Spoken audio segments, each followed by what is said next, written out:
Sir ఇక AP politics విషయానికి వస్తే ఎన్నో నాటకీయ పరిణామాలు అక్కడ చూస్తున్నాం. వైసీపీ పార్టీలో కానివ్వండి, అంటే మార్పులు, ఇన్ఛార్జీల మార్పులు, కొత్త వాళ్ళకి అవకాశాలు ఇవ్వడం చూస్తున్నాం. అలాగే ఇటు లోకేష్ గారి ఇవాళ సభ ముగిసిపోయింది, పెద్ద ఎత్తున కూడా సభ నిర్వహించారు. ఏంటి సార్ ఈ ఏపీ పాలిటిక్స్ పైన మీ ఒపీనియన్ ఏంటి, ఎలా జరుగుతుంది? ఏపీ పాలిటిక్స్ ఏముందమ్మా, ప్రస్తుతానికి అపోజిషన్ లేదు. ఏపీలో అపోజిషన్ చాలా దౌర్భాగ్యమైన దయనీయమైన పరిస్థితిలో ఉంది. బీజేపీ పురంధేశ్వరిని ప్రెసిడెంట్ చేసినాక అసలు బీజేపీకి ప్రెసిడెంటే లేని పరిస్థితి, అసలే పాతాళంలో ఉంది, ఇంకా అధ పాతాళానికి వెళ్ళిపోతుంది. ఆవిడ పురంధేశ్వరి బీజేపీకి ప్రెసిడెంట్ లేదా చంద్రబాబుకి సెక్రటరీగా తెలియదు. అంత దౌర్భాగ్యంగా బీజేపీ తయారైంది. పవన్ కళ్యాణ్ లేస్తే మనిషి కాదు అనుకుంటే లేస్తే అసలు మనిషే కాదాడు అని ప్రజల్లో ప్రూవ్ చేసుకున్నాడు. మొన్న ఎక్స్పెరిమెంట్గా పెడితే ఇక్కడ 0 ఒక డిపాజిట్ రాలా, ఏడిట్లో ఒక దాంట్లో ఏదో వచ్చింది చచ్చిమూలికి. అతను ఇక్కడేమో తెలంగాణలోనేమో తెలంగాణలోనేమో బీజేపీతోటి మిత్రత్వం, అక్కడేమో బీజేపీ కాదు తెలుగుదేశం, బీజేపీనేమో తెలుగుదేశంతో కాదు అని అధిష్టానం చెప్తుంది. ఇక్కడ పురంధేశ్వరి ఏమో ఎట్లా కొట్లాగా అక్కడ చేర్చాలని ఆవిడ తాపత్రయపడతారు. ఎన్ని ప్రజలు గమనిస్తున్నారు. ప్రజలు అంత అమాయకులు కాదు. ఈ లుచ్చ రాజకీయాలు, మీరు ఏ రాజకీయాలు మీరు ఏదైనా ఉందా అని అక్కడేమో చంద్రబాబు కొడుకేమో దించండి, ఓడించండి అని అడుగుతారు తప్పితే మమ్మల్ని గెలిపించండి అని అడగరు. వాళ్ళకి ఎన్నాళ్ళు చంద్రబాబుకి ఎన్నాళ్ళు ఏంటంటే ఇది లోకేష్ మనిషి అవుతుంది, లోకేష్ లెగిస్తే ఏదో అవుతుంది అనుకోవడం, ఏమీ కాదు బొత్తు బోషాడం అని తెలిసిపోయింది తెలంగాణ ఎన్నికల్లో. అక్కడ పీకలేదు ఇక్కడేం పీకుతాడు అని ప్రజల్లో కామెడీ అయిపోయాడు. తెలంగాణలో కేఏ పాల్ అయితే కేఏ పాల్కి ఆంధ్రాలో పవన్ కళ్యాణ్ అట్లా తయారైపోయాడు. జోకులు అయిపోతుంది అతను. ఎందుకంటే అంతే కదా, ఒకరోజు ఒక మాట, ఇవాళ మాట్లాడిన మాట రేపు మాట్లాడిన మాట ఎల్లుండి మాటలు, ఏ మాటకు నిలకడలేదు, ఒక నిర్ణయంలో నిలకడలేదు, ఒక మాటలో నిలకడలేదు, ఒక విధానంలో నిలకడలేదు. వీళ్ళంతా ఏ రాజకీయ నాయకులు అని ప్రజలు అసహించుకుంటున్నారు, కామెడీ చేస్తున్నారు. అతను అందుకని వారాహికి కూడా ఫ్యాన్సే తిడుతున్నారు. ఫ్యాన్సే నువ్వేదో సీఎం అవుతావు అని అంటే మేమందరం నడుం బిగించి మా డబ్బులు ఖర్చు పెట్టుకుని మా రక్తం చిందించి మా కష్టాలు పడి పవర్ స్టార్ సీఎం అని చెప్పి రేపు సీఎం ఎల్లుండి సీఎం అని మేము పోరాడుతుంటే సడన్గా తీసుకెళ్ళి నువ్వు చంద్రబాబు కాళ్ళ దగ్గర కూర్చుని మమ్మల్ని అక్కడికి రమ్మంటే మాకేం అవసరం, నువ్వు కావాలంటే కూర్చో, మాకేం అవసరం, మేము నువ్వు అవుతావని గళం ఇప్పాం కానీ చంద్రబాబు అవడానికి మాకేం కర్మ, నీకు అవసరమేమో మాకు అవసరం లేదని వాళ్ళే. అందుకని వారాహి ఆగిపోయేది పులాపు. ఈ మనాడు లోకేష్ పాదయాత్ర 93 కాన్స్టిట్యూన్సీలు తిరిగాడు, 3,000 కిలోమీటర్లు తిరిగాడు. ఎక్కడ ఇంపాక్ట్ ఉందో? ఎవరైనా పాదయాత్రల గురించి వీళ్ళ మీడియాలు మాట్లాడటం వదిలేసి, వీళ్ళ మనుషులు మాట్లాడటం వదిలేసి, బుధాలు ఎగసుకుని వాళ్ళ బుధాలు వాళ్ళు పిసుక్కుంటాం వదిలేసి, పబ్లిక్లో ఎక్కడైనా టాపిక్ ఇన్ని రోజులు ప్రయాణం చేస్తే ఆ సభలో ఇలా మాట్లాడాడు, ఎంత పర్ఫెక్ట్ మాట మాట్లాడాడు అని ప్రజలు ఆలోచించుకోవడానికి ఏమైనా మాట్లాడా? అరే మీరు వాడిని ఓడించండి, నన్ను గెలిపించండి ఏం మాట అయ్యా? మమ్మల్ని గెలిపించండి, మేము వస్తే ఇదిగో ఈ ఆర్థిక విధానం సరి చేస్తాం, ఇదిగో ఈ పనులు ఇలా చేస్తాం అని చెప్పాల్సింది పోయి ఏ కాన్స్టిట్యూన్సీకి వెళ్తే ఆ కాన్స్టిట్యూన్సీ ఎమ్మెల్యేని తిట్టడం, లేకపోతే ఎంపీని తిట్టడం, వాళ్ళని బూతులు తిట్టడం, కండర్వేర్తో పరిగెత్తిస్తాం, అండర్వేర్తో పరిగెత్తిస్తాం. ఏ పిచ్చి కోతలు! నీ వయసుకు మించి నువ్వేం రాజకీయంగా వచ్చావు, ఇంకా పరిపూర్ణం కాలేదు. ఈ లోపల నోటికి వచ్చిన వాళ్ళు వాళ్ళు మాట్లాడలేరా? నువ్వు మాట్లాడతావు, వాళ్ళు మాట్లాడతాం. అసహ్యం చేశారు రాజకీయాన్ని. కనుక వాడు ఫెయిల్యూరు. చంద్రబాబు సరే ఫ్రస్ట్రేటెడ్ అయిపోయింది ఆయన జీవితం. ఆఖరి అంకంలో సీఎంగా రావాలనుకుంటే సీఎం కూడా అయ్యే పరిస్థితి కనపడలేదే, పెద్ద ఆయన శాపం నా మీద ఉన్నట్టుంది, నేను కుంగి కుర్సించి అందరి చేత అసహించుకోబడి తిరస్కరించబడి వెళ్ళాలని కోరుకున్నాడు ఆయనకి నేను చేసి ద్రోహానికి. ఆయన పైనుంచి ఆయన మాట ఫలిస్తున్నట్టుంది, నా పరిస్థితి ఇలా ఉందని ఆయన బాధ. అందుకని వైఎస్ఆర్సీపీలో చలన్ కాసులని పంపించేస్తూ ఉంటే వాళ్ళని రండి నా దగ్గరికి అని చెప్పి గోతికాడు నక్కలా కూర్చుని వాళ్ళు తీసుకుంటున్నాడు. నిన్నటిదాకా వాళ్ళని తిట్టాడు ఈయన కొడుకు, వీళ్ళందరినీ తిట్టినోడే వాళ్ళ కొడుకు, ఏ కాన్షియస్కి వెళ్ళి నంది. ఇవాళ వాళ్ళని అక్కడ చలన్ కాసుని పంపించేస్తే ఇప్పుడు ఈయనకి చంద్రబాబు ఒక చలన్ కాసు, అదొక చలన్ కాసు.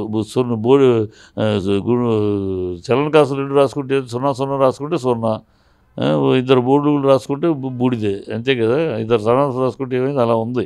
వాళ్ళు వచ్చిన వాళ్ళు ఇక్కడ చేరినా ఊడేది లేదు, అక్కడ ఉన్నా ఊడేది లేదు, అక్కడ ఉన్నా పనికిరాని తీసే కౌంటరు. నేను ఇవన్నీ ఎందుకు చెప్తాను? కౌంటరు జగన్ ఏం చెప్తున్నాడు? నేను నా వల్ల మీకు ప్రయోజనం పొందింది, మీరు లబ్ధి పొందారు అంటే నాకు ఓటేయండి అని అడుగుతున్నాడు. తన వ్యక్తుల్ని వాలంటీర్స్ బ్రహ్మాండంగా ఇంటింటికి పనిచేస్తున్నారు, నవరత్నాలు పనిచేస్తున్నాయి. అసలు అతని మీద పెట్టుకుని వ్యూహాలు వేస్తున్నాడు, ఇంటెలిజెన్స్ రిపోర్ట్ తెచ్చుకున్నాడు. ఎవరెవరికి ప్రజావుల్లో బలం లేదో వాళ్ళని తప్పించేసి కొత్త వాళ్ళని పెడుతున్నాడు, కొంతమందిని కాన్ఫ్యూజ్. అతను స్ట్రాటజీ, రాజకీయ వ్యూహం కనపడుతుంది, కళ్ళకు కనబడుతుంది. మీది వ్యూహం ఎక్కడ ఉంది? మీకు వ్యూహమే లేదు. ఇక్కడ వాడితోటి దోస్తి, ఇక్కడ వాడితోటి ఏమి, లేస్తే మనిషిని కాదంటాడు, లేస్తే అసలు మనిషే కాదని ప్రజలకు ప్రూవ్ చేస్తాడు. నువ్వేం నీ అనుభవానికి నువ్వు లోకేష్ ఏం మాట్లాడతాడో అర్థం కాదు, అన్ని తప్పులు మాట్లాడతాడు. సరే తెలుగు భాష రాదు, మా తప్పులు విషయం ఉండాలి కదా. నువ్వు ఒకసారి ఒక మీటింగ్ మాట్లాడి వెళితే అక్కడ చర్చ, ఆ కాన్ఫరెన్స్లో చర్చ జరగాలి. అలా కదా నువ్వు పాయింట్లు మాట్లాడాలి. చర్చ జరిగితే కదా భలే మాట్లాడాడు, కరెక్టే కదా, వీళ్ళకి ఎందుకు ఇవ్వకూడదు, అతను చెప్పి ఎంత కరెక్ట్గా చెప్పాడు అని ఎక్కడన్నా అనిపించిందో? ఎక్కడన్నా వినారా ఈ టాపిక్ మీద డిస్కషన్ లేదు. అంటే సోదీని సొల్లు వాగుడు వాగితే ఎందుకు? సొల్లు వాగుడు వాగేసి మమ్మల్ని గెలిపించారంటే గెలిపించేస్తారు ప్రజలు. మేము చూశారు కదా, చూడకపోతే కొత్త వాళ్ళు అయితే నమ్మొచ్చు. 14 ఏళ్ళు మిమ్మల్ని చూసింది ఆంధ్ర ప్రజలు, 14 ఏళ్ళు చూశారు. మీరు ఎంత డొల్ల మనుషులు, ఎన్నికలప్పుడు ఏం మాట్లాడతారు, ఎన్నికలు అయినాక ఏం మాట్లాడతారు ప్రజలకు బాగా తెలుసు.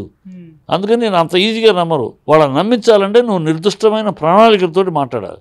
ఆ ప్రణాళిక లేదు, ఏమీ లేదు, వ్యూహం లేదు, ఏమీ లేదు. నోటికి వచ్చింది వాగితే ఉంటే ఏదో మనం తిడతా ఉంటే మన ప్రజలు మెచ్చేసుకుంటున్నారు అనుకున్న భ్రమలో ఉన్నారు. వాళ్ళ కర్మ. అందుకనే ఆంధ్రప్రదేశ్లో ఇవాళ అపోజిషన్ అనేది చాలా నిర్వీర్యంగా ఉంది. అపోజిషన్ అనేది ఒక విధానంలో లేదు. అపోజిషన్ అనేది ఎందుకు పనికిరాని ఒక దద్దమ్మతనంలో ఉంది. దేశంలోనే ఏ రాష్ట్రంలో లేని దరిద్రం మన రాష్ట్రంలోనే, అపోజిషన్ ఇంత దరిద్రంగానే ఇంత హీనంగానే ఉంది మన రాష్ట్రంలోనే. అదే అతనికి అడ్వాంటేజ్ అవుతుంది. ఆ అడ్వాంటేజ్ తోటి మరో 5 ఏళ్ళు ఆంధ్ర రాష్ట్రానికి దుర్గతి పట్టినా, చీకటి రోజులు వచ్చినా ఆశ్చర్యపడక్కర్లా, మళ్ళీ జగనే ముఖ్యమంత్రి అవ్వచ్చు. అంటే కొన్ని సర్వేలు చూస్తే 2 టకాఫార్ ఉన్నట్టు కనిపిస్తుంది. ఏ సర్వేలు అమ్మా? వీళ్ళ సర్వేలు, సొంత సర్వేలు. మొన్నగాక టైమ్స్ రీసెంట్గా ఇంగ్లీష్ సర్వే చేశారు. 25 ఎంపీ సీట్లలో 24 సీట్లు జగన్కి అని చెప్పారు. 3% vote percentage, third place percentage ఓట్లు సంపాదించడంలో బీజేపీ, కాంగ్రెస్, తర్వాత వీళ్ళు పర్సెంటేజ్ ఎక్కడో అసలు బీజేపీకి సంబంధం 3% కనీసం, అది కూడా లేక మిగతాకి 24 సీట్లు వస్తాయని చెప్పి. అంటే 24 సీట్లు ఒక్కొక్క ఎంపీ సీటుకి 7 ఎమ్మెల్యే స్థానాలు, 7 ఒకసారి 5 నుంచి 7. మరి 24 ఇంటూ 6 వేసుకు యావరేజ్ ఎంత అయినాయి? 144 ఉన్నాయమ్మా. మరి అంటే ఎంపీ సీట్లు వస్తున్నాయంటే ఎమ్మెల్యే సీట్లు ఓటర్లు కూడా వేసినట్టే కదా, వేస్తేనే కదా వస్తుంది సర్వీస్. వీళ్ళు దానికి పోటీగా వీళ్ళేదో ఒకటి వీళ్ళ ఇగో చంద్రబాబుకి అలవాటే. ఆయన అమరావతి విషయంలో ఇక్కడ రాజధాని కట్టద్దు అని చెప్పేసి, రాజధాని కడితే 3 పంట పొలాలు పోతాయని చెప్పింది, దాన్ని మేధావిగా ఆయన చెప్తే దాన్ని ఆచరించకుండా ఈ నారాయణ కమిటీని ఒక కమిటీ వేసి అక్కడే దింపాడు చూడు. అట్లాగే ఈయన మిగతా వాళ్ళు ఎవరైనా మంచిగా మేధావిగా చెప్తే ఆయన పడుతుంది, ఆయన ఒక దౌర్భాగ్యపు చేసుకుంటాడు. అట్లాగే మాట్లాడతాయి ఇవన్నీ అంతే. వీళ్ళ ఛానల్ తోటి, వీళ్ళ మనుషులతోటి ఒక దొంగ సర్వే ఎక్కడుంది? ప్రజల్లో చూస్తున్నాక ప్రజలు నవ్వుకుంటున్నారు. చంద్రబాబు మీద నమ్మే పరిస్థితిలో లేరు ప్రజలు. కొన్నాళ్ళు ఏదో చంద్రబాబు పవన్ అయితే ఏదో ఎలా ఉంటుందని కొంచెం ఊగారు.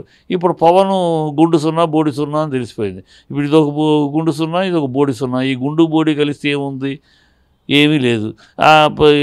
ఏమైనా బీజేపీ అనుకుంటే బీజేపీ ఆ మహాతల్లి తీసుకెళ్ళి చంద్రబాబు కాళ్ళ దగ్గర పెడతారు. సో ప్రజలకు మొత్తం అర్థమైపోయింది ఇది ఒక భ్రష్టు పట్టిన అపోజిషన్. వీళ్ళకు ఒక నిలకడ లేదు, ఒక విధానం లేదు, ఒక పద్ధతి లేదు. ఈ చెత్త గ్యాంగ్ కన్నా ఉన్న గ్యాంగ్ చెత్త మంచి ఏదో చేస్తున్నాడు కదా అనే యాంగిల్ అతనే గెలుస్తాడు. అందుకనే సర్వే అట్లా వచ్చింది. అంటే కొన్ని సర్వేలు చూస్తే 2 టకాఫార్ ఉన్నట్టు కనిపిస్తుంది. ఏ సర్వేలు అమ్మా? వీళ్ళ సొంత సర్వేలు. మొన్నగాక టైమ్స్ రీసెంట్గా ఇంగ్లీష్ సర్వే చేశారు. 25 ఎంపీ సీట్లలో 24 సీట్లు జగన్కి అని చెప్పారు. 3% vote percentage, third place percentage ఓట్లు సంపాదించడంలో బీజేపీ, కాంగ్రెస్, తర్వాత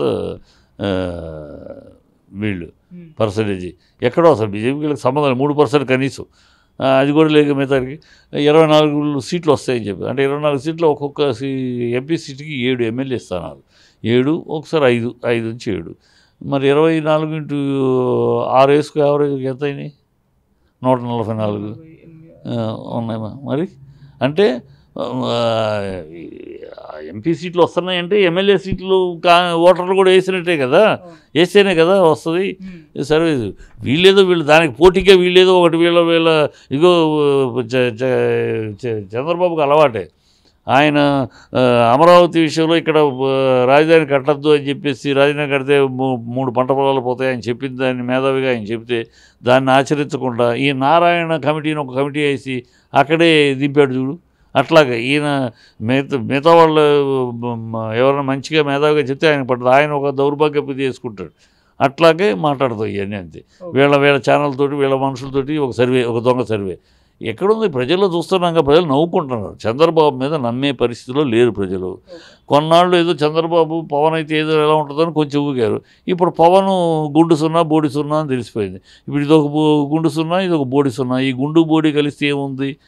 ఏమీ లేదు. ఏమైనా బీజేపీ అనుకుంటే బీజేపీ ఆ మహాతని తీసుకెళ్ళి చంద్రబాబు కాళ్ళ దగ్గర పెడతారు. సో ప్రజలకు మొత్తం అర్థమైపోయింది. ఇది ఒక భ్రష్టు పట్టిన అపోజిషన్. వీళ్ళకు ఒక నిలకడ లేదు, ఒక విధానం లేదు, ఒక పద్ధతి లేదు. ఈ చెత్త గ్యాంగ్ కన్నా ఉన్న గ్యాంగ్ చెత్త మంచి ఏదో చేస్తున్నాడు కదా అనే యాంగిల్ అతనే గెలుస్తాడు. అందుకనే సర్వే అట్లా వచ్చింది. Thank you so much.